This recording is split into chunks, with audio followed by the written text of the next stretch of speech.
listening to the AFTERBUZZ TV network. Now, the largest new media platform on the web and your #1 source for after-show entertainment. Very good, Keith. Johnson.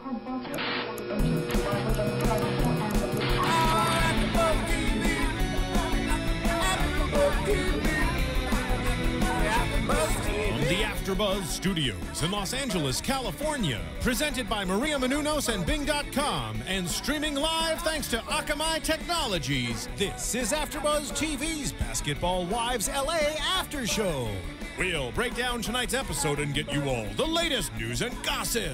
If you'd like to buzz in on tonight's show, you can buzz us at 424-256-1729.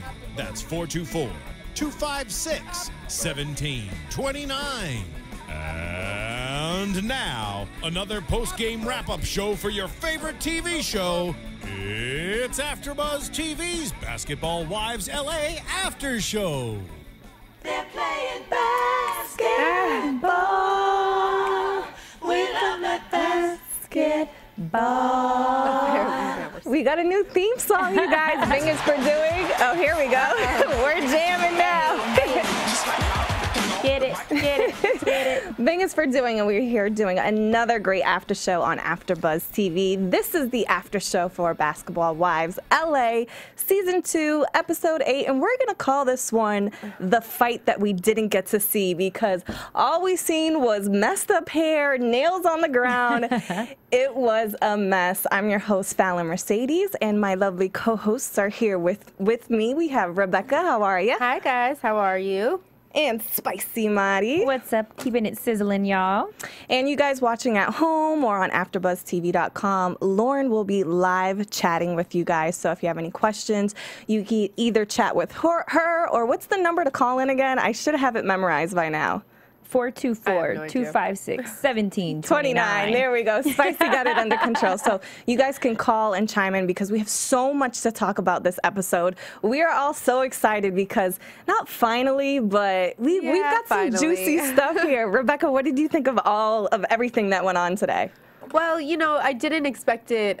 I know we saw the preview last week and we knew something was going to go down, but initially off the bat, it kind of seemed like everyone was trying to get along. We see, you know, the rest of Brooke's pool party, her and Bambi try and kind of hash out things, figure out where they stand, and then Jackie, of course, I guess you would call it, gives a hand to Drea, trying to make peace. But didn't that confuse you though? Because we see Jackie, you know, at the pool party, putting on her sneakers and lacing them up as if she's gonna throw down. But then when she gets Drea alone, she like kind of wants to squash it. And I'm like, okay, are you putting on a front in front of everybody? And then when you get alone with her, you're like, oh, I was just kidding. Well, I mean, we know that Laura's like the biggest flip-flopper this season, but I definitely think Jackie is kind of guilty of the exact same thing. And you know, it is funny because she makes the comment, she's like, oh, and I see Drea alone and she looks all sad. Drea didn't look sad. She just looked like she was chilling, like she was at the pool party having a good time. But it's always something like that where, you know, nothing's going on, where Jackie feels like it's an opportune moment to kind of seize the day, I guess. Now, speaking of Jackie, I'm going through my phone right now because I'm trying to pick up this tweet. We had gotten a tweet from, here it is, from @MafiaWife, who is one of our fans, or I should say viewers of our show. And she had tweeted, she had tweeted Lauren and said, @LaurensLove, @Jackie Christie, had me so hyped just to hear basicness. Shake my head, #blown opportunity. Now, what Mafia Wife is referring to is our interview that we had a couple weeks ago with Jackie Christie. She feels that we didn't do a good job in interviewing her and that we let her get away with what the girls let her get away with on the show. Now, we were all here and we did interview her for a long time. So, Marty, what do you have to say to @MafiaWife? Well, I feel like @MafiaWife probably has some built-up tension or aggression from watching the show, as would any viewer. But as hosts for AfterBuzz, we have to have a non-biased opinion when we go into our interviews. interviews. And even if we do have opinions, that's okay to give them as a host. But when we're interviewing a guest, we have to make sure that they're able to speak and they have an open platform to feel comfortable and communicate with us. And so we asked her great questions. We gave her an opportunity to tell her side of the story. And we didn't have any built up aggression towards her. I mean, there's certain views that have been depicted of her, and we had to give her a chance to have a rebuttal for those. So, you know, at Mafia Wife, if, you know, she's upset, she should definitely call in 424-256-1729. Yeah, I mean, it's, you know, everybody is entitled to their opinion, but you also have to understand this is a job for us as well. So you have to have a certain level of professionalism and courtesy and respect to someone who's coming in as a guest. You would never want someone to come in your studio and just kind of ambush them. I mean, you know, and the thing is, we got to see a side of Jackie that maybe the girls get to see, which is why they think, you know, she's lovable and kind. You know, yeah, we didn't have an altercation with her, so maybe we don't feel like Brooke does. And, you know, you watch someone on a show, but that doesn't mean you know them. There's a, you know, an editing process, and there are producers that go into making this show every week. So what you always see on tape isn't necessarily a fair representation. So we tried to have Jackie come in here and give us a little piece of who she was, and we took it and we got along, and she gave us some great scoops, and she was pleasant to have in the studio. So you know, it's sorry if you didn't get the juiciness that she wanted, but she definitely gave us a couple exclusives. She wanted us to get ratchet with her. You know, I so agree with you guys. I think, you know, when she came in the studio and I got to meet her and vibe off of her, I'm like, wow, she's really nice. You know, we're not in a situation where we're all drunk and bashing on each other. So, you know, that's different. But when she was in the studio, I thought she was great. And, you know, just from my opinion, I thought we gave her great questions. It was an hour long. I don't know if you watched the whole show, but we do appreciate you, Mafia Wife, you know, letting us know your opinion. And everybody else out there, you know, fans, everybody, let us know what you think. Do you think our interview with Jackie Christie was fair, or do you think it was a blown opportunity like Mafia Wife thinks? Also, tell a friend, rate, subscribe. We love to hear from you.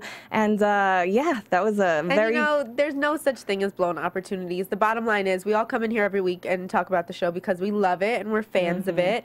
And the bottom line is we had one of the cast members in the studio, and she sat down and chopped it up with us for an hour. So, you know, it was fun either way for us. And hopefully we'll have some more interviews coming up in the future, and you'll be able to give us your opinion on what those were like. Maybe we should invite a fan on. Is that okay, Maria? Could we have a fan come on? I think that would be great. Maybe a fan could come on while one of the guests, I know Bambi was saying that she was going to be coming in hopefully in the next couple of weeks. So that'd be cool. Maybe have a fan on and, you know, one of our fans. I mean, Who knows? We talked to Bambi last week, and obviously this week she kind of, you know, she definitely wasn't afraid to voice her opinions. I mean, she didn't seem like it last week. She basically said flat out she didn't like Laura or Gloria for that matter. And this week on the show, we really got to see that when the two ladies went to meet up at the park, which, I mean, maybe it's because I'm from like a small town in upstate New York, but I didn't know that if you wanted to meet somebody at the park, that meant that you wanted to fight them. I did.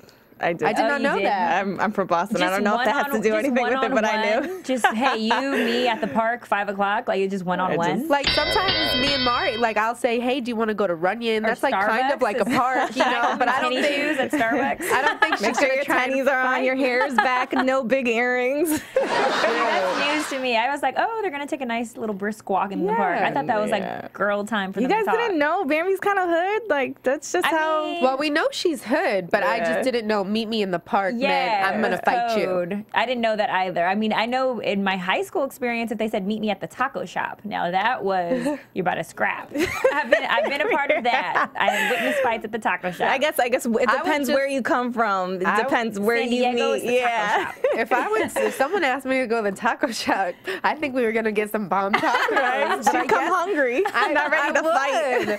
I need to up my Urban Dictionary. Apparently. So we did see Bambi meet up with Laura, and Laura obviously wasn't ready to fight. She had a long flowy dress on, her hair done, and Bambi's like, what is this girl doing? I thought we were going to fight. So I think for me, it seems as if Laura is seasoned to the game. I feel like she's playing up a little. As you can see in her confessional, she has like sparkles on her face, and she's dressing all crazy, and she's stirring up a little trouble. But I think for Bambi, she doesn't know. She's new. She doesn't know what's going on, and I think that's why she's confused by everybody. Well, you know, too, and last week, I guess because up until this point, we're in episode 8 now, so we've seen a little bits of Bambi here and there. We're getting to know her a little bit more. Last week when we talked to her, we got to see a little bit. But even last week from the interview, the main thing I took away is that she came on the show as Malaysia's friend. Yes. And listen, I like all the basketball wives, but I happen to think Malaysia's a little boring. And I do think this season she's starting to like stir up trouble. Right. And I think Bambi kind of came on the show to was a help good accentuate addition, that role. Definitely. But you know, that's basically all she has. And I feel like also every time, you know, now when, you know, Malaysia and Laura seem to be cool, but now Bambi has beef with Laura because of her relationship with Jackie. And, you know, I get what Laura says, you know, you have to feel her out, hang out with her, get to know her. But maybe she is getting like a little too intertwined without kind of knowing the whole lay of the land, you know, because if my best friend would come on the show, yes, I appreciate her having my back, but I wouldn't then, if there's not an issue there, I wouldn't want you to create an issue. Right. And, you know, it's the same way.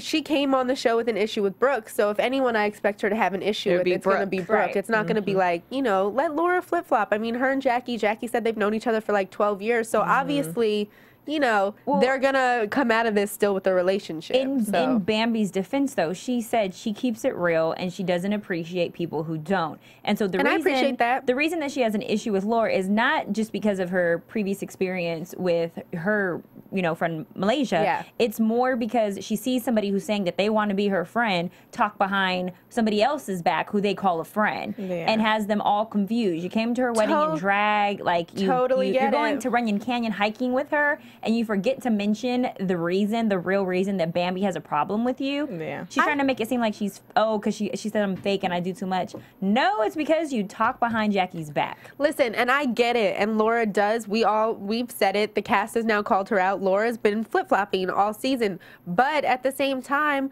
you know, what do they say? People who live in glass houses shouldn't throw stones. Like, Jackie also does the same thing. One minute she likes Drea, the next minute she's come into the mixology class ready to take off her clothes and pretend to be Drea. You know? knew it. I've seen it from a mile away. It's like, you know, she does the same thing. So if it was anybody else, I would kind of get her being on the defensive, but that's what I'm saying with Jackie, with someone who is kind of all over the place in general with all of the ladies. Maybe let her fight her own battles. Like, you know, I just don't think she needs the muscle. Clearly. I see what you're saying. Because clearly Jackie after this week. Okay. And what surprises me about Bambi is that, you know, we had her on the show. She called in and she seemed like she's so real, so down to earth.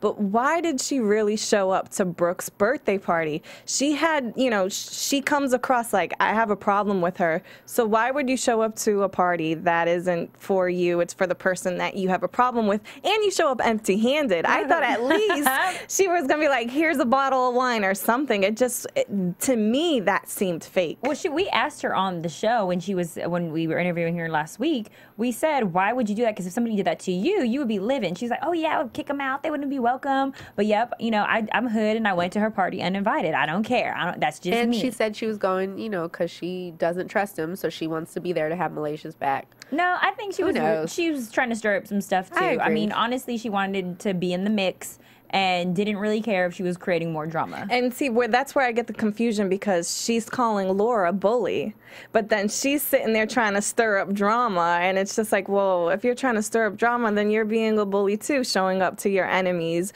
birthday party. Now, at the mixology class that Laura decided, Laura just wants to do all these activities with all the girls, and, you know, we know she played basketball, now we knew she was a bartender, so she wants to show all the girls that she's played.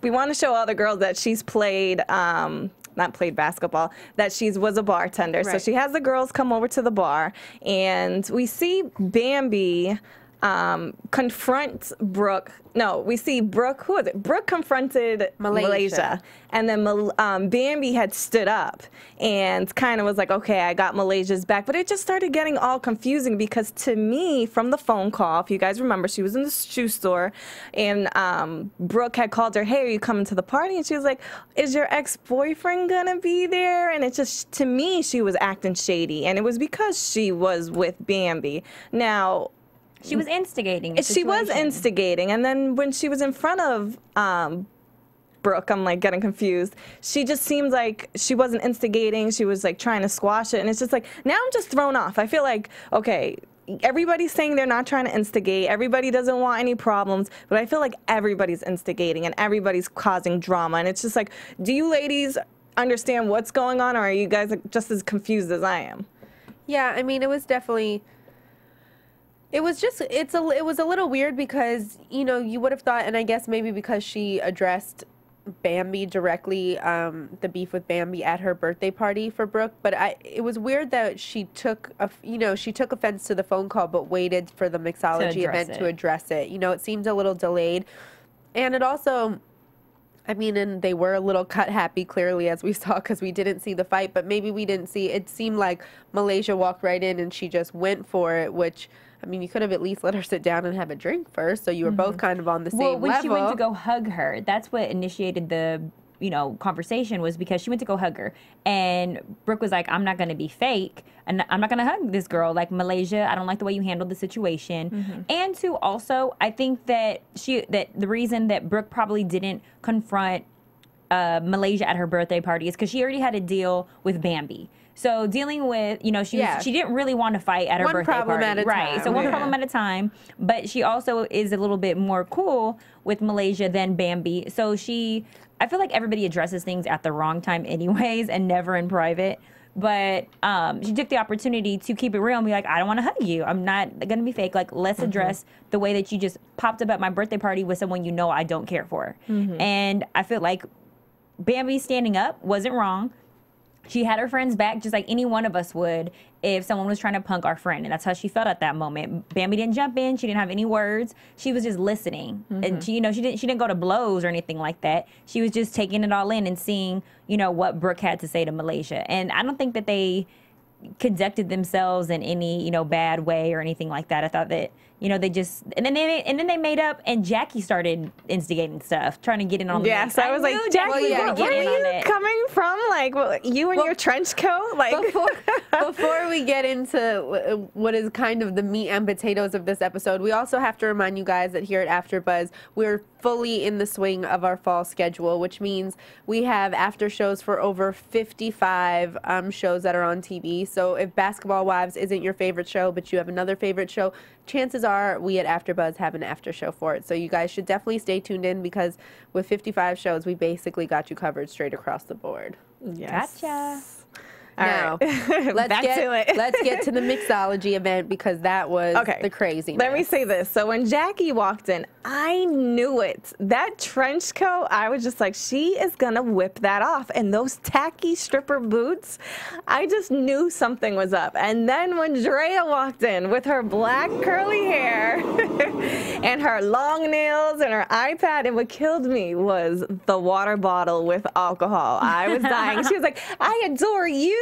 And I was like, she's Jackie. She's pretending to be Jackie. I thought it was hilarious. It is a Halloween week. So. It is Halloween week. Party. And clearly those acting classes have paid off for Drea, because she definitely, before she even said anything, she walked in and you instantly knew who she was. Yeah. Instantly. Like, you knew it was happening. You knew she was going at her. And, like, it was funny. And, you know, it's also like, well, clearly this girl doesn't care, because, you know, Jackie tried to reach out and kind of make amends, and she's just coming in here like, I'm going to mock you because, honestly, you're funny. And it's true. She's funny. So then when Jackie decided that she was going to mock Drea, and she went to the bathroom and then whipped off the trench coat, I mean, I'm sorry. And if Jackie were here, I would say this to her too. No. Why? Why would you do that? You can't even do that in a public space. Like, couldn't she have been arrested for, like, indecent exposure? You can't go walking around in your underwear. That outfit wasn't inappropriate enough to get arrested. She was in Spanx and a bra. But see, Drea could pull it off. I think if she showed up in that, it was by Jackie's a lot more womanly, I should say, than little Miss Drea. Yeah. I was just covering my eyes. I was like, is Jackie really? But then again, that's what I love about Jackie. When somebody attacks her and makes fun of her, she was like, okay, I'm going to give it right back. But where it got really awkward was when I think Jackie must have started getting offended, because she just went over the top, and I think everybody was like, okay, that was enough, when she was talking about her butthole, or I don't know, trying to pretend to be Drea. It was just too much. I mean, Jackie's definitely one of those people that I feel like when she is poked, like, she puts on a good front at first. Like, she acts like it doesn't bother her, and she acts like she can just roll with the punches and laugh.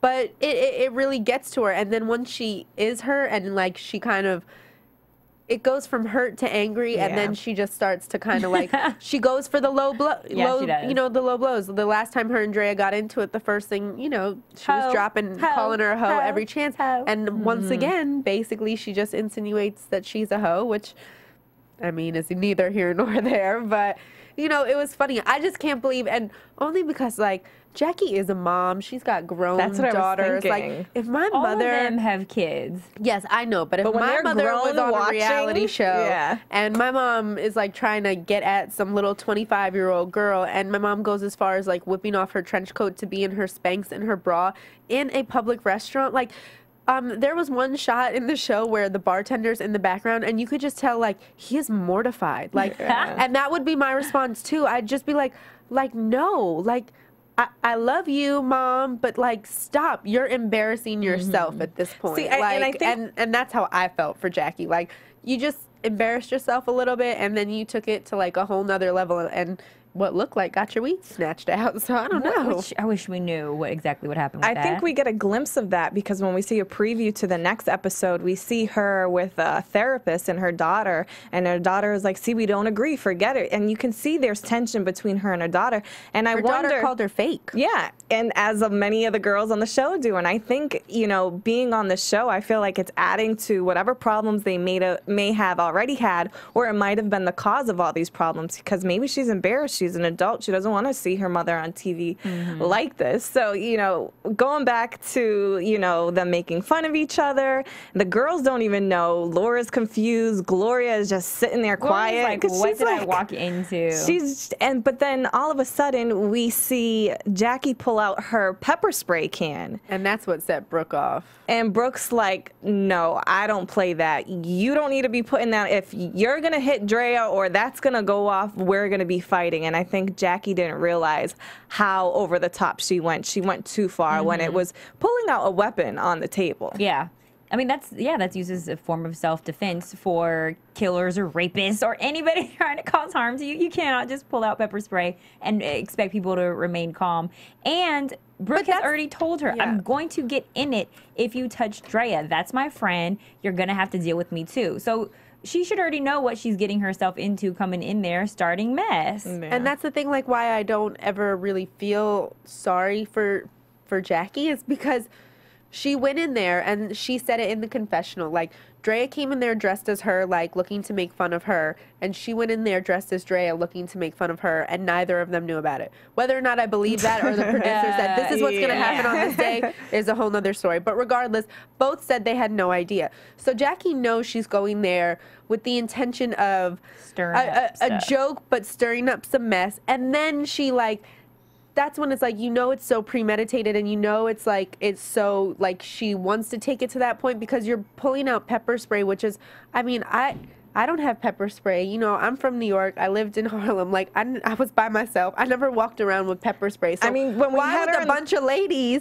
are you walking around with pepper spray when you came dressed in your underwear to make fun of somebody? Yeah, I mean, she came into the studio, and if I knew, and if I knew she had pepper spray and she pulled it out and put it on the table, I'm sorry, I would get offended too. Like, what are you about to do with that? Yeah, because maybe shank. What was the lady who tweeted us? Mafia wife? Yeah, Maybe she would have been happy if they pulled out the pepper spray during our interview. Be more drama. So then, we see everybody kind of get really uncomfortable at that point. And then, you know, we were telling you we named the episode The Fight We Didn't See because it just went from, Brooke and Jackie going at it. Brooke telling her, you ain't about to, and then just hair, like straight hair into knots. Then shirts being ripped, but you didn't see how they got ripped. People getting escorted out, and everybody's just like, wait, was that petition from last season the reason why we didn't see this fight? Dang you, Evelyn. I know. I was like, and I said it joking around, but I'm like, because my girl Keisha was at the receiving end, so I don't feel all that bad. But damn, Evelyn, you ruined it for everybody because we're so confused. One, like, Brooke came in there ready to go, whether it was Malaysia or whatever. She wore her tracksuit. She had her hair pulled back. But I just need to know, like, because they seemed like they were simmering down and they were going to their respective corners. And I just need to know what happened in between the rip tank top and the rip weave. Like, what happened? Like, who threw the first punch? And, you know, we've been on Twitter while we were watching the episode. You know, Drea made a joke that she said, of course, her, like, little fake nails fell off because you think they're going to be able to hold Brooke back, which no. She said all of her nails broke off that day. And she also tweeted that it was a very scary day. So I don't know how crazy it got because, unfortunately, we didn't get to see it, but I'm curious. I just want to know. Yeah, and I know Drea was saying in her little testimony confessional, she was like, well, what do you expect when you have somebody in your face like this and like this? And, of course, a fight's going to break out. So it just made it seem like that Jackie was getting way too close in Brooke's face, and Brooke probably just snapped. And well, just Jackie went was at talking her. a lot of mess. Every time Brooke backed down just a little bit, like, you know what, I'm going to chill. Like, Jackie kept saying, well, we could go at it then. We could go at it. Brooke was like, yeah, we can. Like, let's do it then. Stop talking about it. Then Jackie's talking about going to the ring and putting on boxing gloves or whatever. Brooke is like, what? Like, that's not what's happening. If we're going to scrap, we're going to do it here. And then you see, for a little segment, I don't know, I thought Gloria tried to hold Brooke back for a second, too, and got pushed. Did you guys see that in the corner by the door? No. Okay, yeah, someone was trying to hold Brooke back. I'm pretty sure it was Gloria. Well, because it got pushed. Yeah, like they went like this, and then it cut, and it was like them pulling apart, ripped tank tops in the hair, and I'm like, wait, what? What just happened? Like, did I blink too long? Did it not? It looked like Jackie got to work because Brooke's ponytail was still intact. Well, Brooke's shirt was all ripped open front and back. It was just Jackie's hair was all knotted up, and it left everybody so confused. This whole episode was so much juice, and there was so much going on, and it just a lot of confusion. But then there was a lot of stuff going on on the web today, and so we do have a lot of news and gossip. I know Rebecca has the scoop as usual, so please tell us everything that's going on. Yeah, well, I guess that we saw a lot of drama today on Basketball Wives LA, but there's a whole bunch of drama actually going on behind the scenes. Now, it's rumored, nothing has been confirmed yet, but it looks like VH1 is going to be firing 4 out of the 6 of the Basketball Wives LA cast members. These sound effects are killing me today. Anyway, so TMZ is reporting that Laura Govan, Gloria Govan, Malaysia Pargo, and who was the last one? Oh, Brooke, of course. Brooke Bailey. They're all going to be getting the axe after this season, and the only 2 cast members that will be continuing on to season 3 are Drea and Jackie. Now, the reason why VH1 might be doing this is because I told you a few weeks ago that Matt Barnes won't be appearing on the show, and Gloria's really kind of toned down her role on the show this season so far. So producers, I guess, were sent over the edge when they found out that Matt and Gloria eloped in Vegas, and they didn't tell VH1, and they didn't let the cameras follow. Now, if Matt refused to be filmed this season, obviously he's not going to let them, come to the wedding, but VH1 is not having it, so they're about to take that check back all the way. Now, the ladies supposedly haven't been told that they're getting the axe, but that's the rumors, and I have to say TMZ is a pretty credible source. Harvey doesn't put much out there without knowing what's going on, so we might have a completely new cast of Basketball Wives next year, which is going to be funny because really that means we're only going to have one wife and one basketball. Well, for Halloween, Drea was a wife. They were out there tweeting their costumes, and it was cute because she was dressed up as, a basketball wife in a little scandalous wedding dress. She was in a lingerie wife outfit, but she said she's never a basketball wife. She said, oh, yeah. Never a wife, but wanted by many. Oh, she did say that. You do have some more news and gossip, there's also, right? Not so much with the ladies of LA. They were bouncing around on the blogs a little bit. Media Takeout actually gave Malaysia a shout out. They had been saying that they always talked about Drea as being, the baddest, hottest basketball wife, but that, these new pictures that came out of Malaysia, they underestimated her thickness and they appreciated it. She did look good in the photo. She looked better in the photos than she does on the actual show. Yeah, she looked very nice. Then there's also they spelled her name wrong on Media Takeout. That was a little funny. Media Takeout's a little bit of a mess, but I gotta love them. Yeah. And then Basketball Wives of Miami, Evelyn is actually requesting that the no contact order between her and Chad be dropped. Sources say she's not trying to reconcile with him, but he's, going through his probation. He's on probation for a year, and he has to take these classes, and he's supposed to be finishing early with the classes. And once that ends, she'll either have to renew the no contact order or just have it dropped. And she wants to have it dropped. She's ready to move on with her life, and she doesn't feel like she needs that piece of paper anymore. So I guess that's good news for her and for them, and hopefully Chad can find a job somewhere in the meantime. Yikes. And then Tammy just got a huge paycheck. She got paid 6 figures to endorse this new weight loss product. She's apparently dropped like 25 or 30 pounds. Oh, wow. And she was using this Envy product called Sprinkles. Envy Sprinkles. And she had been tweeting about it, just like, documenting for fans her weight loss progress. The company came across the tweets and they said, oh, you're already doing such a good job promoting the product. Let's, pay you 6 figures to keep doing it. So that's definitely a nice little come up for Tammy. I'd have to give it to her. Envy Like, Sprinkles?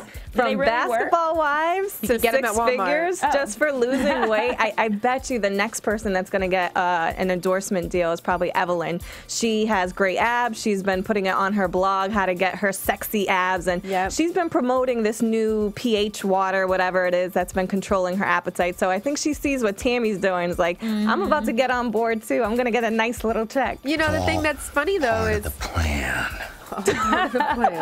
The thing that's kind of funny though is if Tammy's tweeting about this product already and she's doing it for free, why are you just willing to give away 6 figures? Like, she's already promoting it for you. Well, Why are you paying her? Tweets are one thing, but they probably want her to start like speaking. a spokesmodel. Yeah, public testimonies. Yeah, because and Tammy put her is on a the couple best billboards. public speaker. That No fighting, no fighting. But yeah, so that's, lots of gossip. I mean, seriously, if 4 members are fired from the cast of Basketball Wives LA, it's definitely going to be interesting. And this will be the second time that Gloria got fired from a show, because she was on the original Miami cast. They kind of kicked her off that. Then they gave her the LA spinoff, and now she doesn't really want to do it. So but why the other girls? Why Brooke? Why Laura and Malaysia? What about them? Are they not interesting enough, or what? I mean, to be honest, I don't think Malaysia's all that interesting. The most interesting part of Malaysia is that Bambi has been brought on. Laura's definitely, she's been causing some drama, so it's interesting. But I think, Laura and Gloria are probably a package deal at this point, being that they're sisters. And the other 2, I just don't think they feel like they're losing much. So if they can find a new group of, of women to put on the show, why not? Maybe it'll, the ratings have continually dropped this season for Basketball Wives LA. I think people are pretty sick of the, lunch drinks formula that they have going on. So if they're going to try and spice it up with a new cast, I mean, maybe it'll work. There's rumors that Stefan Marbury's wife is going to be joining the Miami cast for the next season. So, a little new blood I don't think ever hurt anybody, but we also know the pattern that every time you add new chicks, they usually last about 1 season and then they're gone with the wind. Well, I think one big mistake that they are making, and they've showed us this episode, is not showing us the fight. Hey, can we stop the news and gossip music? I love you guys, but it's driving me crazy. Thank you. They didn't show us a fight. And Heads up! Heads up! But that's a big part. The fighting is a big part of why we tune into Basketball Wives, because we're waiting for the climax, and that's the bread and butter of the show right there. And so when you remove that, and we can turn to another channel and get it from other shows, or just turn on Jerry Springer or anything, we're going to do that. And so it's not going to engage or hold our attention anymore. And we understand trying to set a positive image, but then just wipe out the show altogether. But, and it could be said also that it's like, not all of these shows, the spin-offs do well. They tried a Basketball Wives, or a Baseball Wives, I'm sorry, I should say, a Baseball Wives version. That didn't really pick up steam. They tried a Football Wives. That didn't pick up steam. So, maybe it is just something to be said for the crew lady, the core group of ladies, which is, Evelyn, Shawnee, Tammy. Those are the ones that fans want to continue to tune in to see. And who knows, maybe they can, Shawnee's living in LA. She's not in Miami as much. Evelyn's been out here a lot. Maybe, they'll just combine the 2 casts, because it will be like a Basketball Wives all-star cast, and they could just have one show. That's a great remember idea. MTV, The Real World, and The Road Rules, and they come together and do a challenge. That's what they need to do. A Basketball Wives challenge. That would be good. Shawnee, call me. I don't think there'll be shoe shopping competitions. I don't think the ladies could hang on that. But it's interesting to see. I mean, you know, and the thing that's funny is, like, because, you know, VH1 has these other shows, like they have Love and Hip Hop Atlanta, which blew up this year, and there was so much drama and there was fighting. So it is kind of funny that now they're limiting what we can see on Basketball Wives, but yet that same, you know, sort of censor doesn't pertain to all of the VH1 shows. Correct. I mean, we know they cut, like when Little Scrappy and Stevie J on Love and Hip Hop Atlanta got in a fight, they cut that, but I'm pretty sure that they cut that was because that was Scrappy was going to violate his parole. It had nothing. It had nothing to do with the actual show. I don't think anybody's called in or written to complain about anything about Love and Hip Hop. Yeah, everybody seems. If we could get Stevie J and Jocelyn in the studio. As wretched as that show is, it is so entertaining. And unfortunately, one thing that Basketball Wives is missing that Love and Hip Hop had was there was a great character development. So as much as we hated a character, we thought a character was ratchet, we got to know it was each like character a novella, like a soap opera. That's exactly what it was, a telenovela. It followed that exact format. Basketball Wives needs to come with the program, which we're not going to see LA anymore. But I think that's what they know, you know, because people tuned in because, you know, in Miami, it was they hated on Gloria and Matt's relationship, and then they came to LA, and then Gloria and Matt broke up, and now this season they just completely shut us out of the relationship, and we know they're on. We know they got married. I mean, it's out there. They're doing magazine covers together.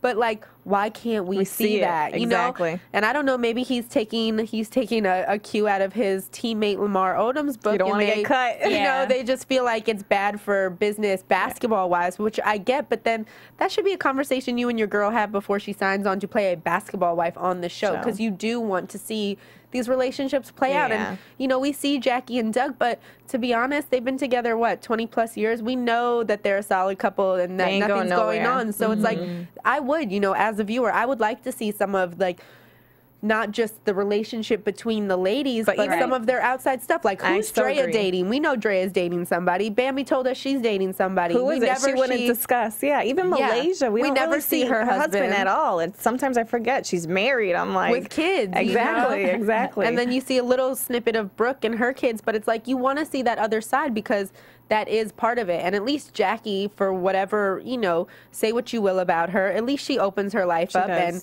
she has her husband, she has her kids, regardless if it's a good relationship tumultuous relationship. We see it, and that's what I think viewers want. So who knows? Maybe we'll get some ladies who are open books and it'll be crazy. I mean, this is Los Angeles. There's a whole lot of basketball wives or basketball ex-girlfriends or whatever you want to call them. Basketball baby mamas. In the city. And I'm sure they would love to get on air. If there was one basketball wife that I would like to see on, it would be Adrian Bosch from the Miami Heat. I don't know, I follow her on Instagram, and they just seem like the cutest couple. She has...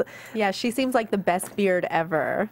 Beard, right? Is that an accusation there? I seem to adore her pictures. I don't know what she's like, but maybe, is there anybody specifically that you guys would want to see on? You know, I kind of think it's like, I mean, Adrian Bosch, that's a relationship I don't understand. So, of course, I'd like to see that. But do you have any gossip that we don't know about? Because I just see they recently just had a baby, a little boy. There's adorable. I don't know the inside There's a lot of rumors about Chris Bosh that float around within the NBA. Well, I'm sure. And his sexuality. And if you watched him celebrate the championship this year, he gave himself a champagne bath, a beautiful champagne shower. And the pictures are hilarious and speak for themselves. So if you guys haven't seen them, just Google Chris Bosh champagne shower Miami Heat finals, and you'll get a nice little chuckle. But the Miami Heat team, I'm not gonna lie, like Gabrielle Union is Dwayne Wade's girlfriend. Of course, she's never gonna do a reality show about basketball wives. Absolutely. They have LeBron's fiance, baby mama. They have which is Savannah. Then they have Adrian. So I think that would be like a fun team to follow. You know, there's LA. I would like to see Kobe's wife. I mean, I heard she's the devil. Instead of giving Lala her own show, they should have just thrown her on Basketball Wives. Yeah, because she would, at least it would have been a little bit more interesting for Basketball Wives and her own show, because she couldn't carry it on her own. But Lala said time and time again, because she gets that question a lot, she doesn't want to be like categorized as a basketball wife. She's so much more than that, she always says. And she does. She's a host and she's an actress in this. But, you know, I think also part of what Lala doesn't get is that beyond being Kim Kardashian's, you know, new best friend, like you have as much of an audience because you are married to Mello. And you don't ever get to see enough of him on their show, which is, it's, you know, her and her cousin and her best friend. And it's boring. And it's like, oh, my life is so hard. It's perfect. It's like, no one cares. You know what I mean? Like, you want to see some of the stuff that goes down. You got like one little show where they maybe accused Carmelo of like cheating with the assistant, but it was like 5 minutes, and she was like, "Girl, are you kidding?" And then it was over, and I was like, "Dang!" Like I wanted something. But most of these guys, you know, they're smart and they know they're a brand within themselves, so they have to control what is put out there. So they're never going to do that stuff. You know, it's just like Dwight Howard, you know, he had his baby mom on Basketball Wives and she couldn't say his name, you know, like. But can't there be something said, though, for basketball players that do allow their women to be on reality television? Because if you look at Kim Kardashian and Chris Humphrey's relationship, when he signed his new contract, wasn't it like twice the amount? Yeah, and then he got dropped after. No, he never got dropped. I thought he got dropped from the Nets after they broke up. No. Kanye said in a song, "You're lucky. I fell in love with Kim around the same time she fell in love with him," and then made reference to the fact that Jay-Z is his best friend and he could have had him dropped from the team. He never got dropped from the team. He was a free agent after their relationship came to an end, and they signed him for double of what they were paying him. So actually, the spotlight, I mean, he also had a great season last year, so he deserved the new contract that he got, but yeah, you know, his name was a little more out there, and he got a lot more money. And even then, butts in the seats, right? Isn't that what's important too now when you sign your contract? And even then, that was the funny part. When he signed his new contract for $24 million or whatever for 2 years, he tweeted, "Well, I guess I'm lucky I didn't get dropped from the team." Like, come on, Kanye, you don't have that much pull. You could buy Kim a new wardrobe, but you're not doing nothing with the Nets, you know, back office. They're not listening to your concerns. Well, Kanye said he shouldn't be on the team. Sorry. I would like to see Chris Humphrey's new girlfriend on the show. Maybe whoever's dating Chris Humphreys, if it's that Kim lookalike or somebody new, we'd like to have them on the show and see what's the scoop with that. I think he learned his lesson. Maybe I'll talk about our relationship He got burnt enough. No. All right, you guys out there, we'd love to hear, you know, what you think. Please tweet at us, because as you could see with Mafia Wife, we do read your tweets, and we will air them out on air and go back and forth. We'll hurry up into predictions real quick for the next episode. We did see... Your AfterBuzz Come on, Marty. Predictions. Seriously, the sound effects today are crazy. Yeah, shout out to the new engineers. They are just lighting up with new music effects to entertain us all. We did see a glimpse into next episode with Jackie and her daughter and the therapist. So, you know, it's easy to predict that there is some tension there. As far as Brooke and Jackie, I feel like that's going to go on all season. There's just that drama is going to continue. Yeah, and you know, based on what we saw in the previews, my prediction is that not only it's the shit is going to hit the fan with Jackie and Laura at some point. We're definitely going to see that coming up. But I think for next week, they're in Seattle, you know, on the little vacation. Jackie mentioned something about, you know, a nice little drinking sleepover, and I'm pretty sure that's going to be the sleepover from hell, because clearly once you get a little liquor in these girls, nothing goes, no one gets mellow. They it gets purposely turned take up, shots in order you know? to get the party started. But isn't that what we do before the show starts? That is true. Hey. Telling our Basketball Wives Not us. This is water. I agree with all of Rebecca's predictions. I totally see that coming. But in regards to your comment about Jackie, as much of a bad rap as Jackie has on the show, out of all the girls, she has let us in the most. The fact that we're seeing her husband, her relationship with him, their marriage, renewing their vows, the kids coming to the therapy session. I mean, Jackie has really let us in. So say what you might want to about her being crazy and all that. She's the only reason we have Basketball Wives LA. I agree, and that's probably a reason why she might not be getting cut along with Drea. You guys, thank you so much for watching. Make sure you tune in next Monday, same time, same place, and lots of juicy gossip. We'll see you guys. From Bing.com, executive producers Maria Menounos, Kevin Undergaro, Phil Svitek, and the entire AfterBuzz TV staff. We would like to thank you for listening to the AfterBuzz TV network. To watch or listen to other after shows and post comments or questions, be sure to visit AfterBuzzTV.com. I'm Sir Richard Wentworth, and this has been a presentation of AfterBuzz TV. Buzz you later. The views expressed herein are those of the hosts only and do not necessarily reflect the views of AfterBuzz TV or its owners or principals.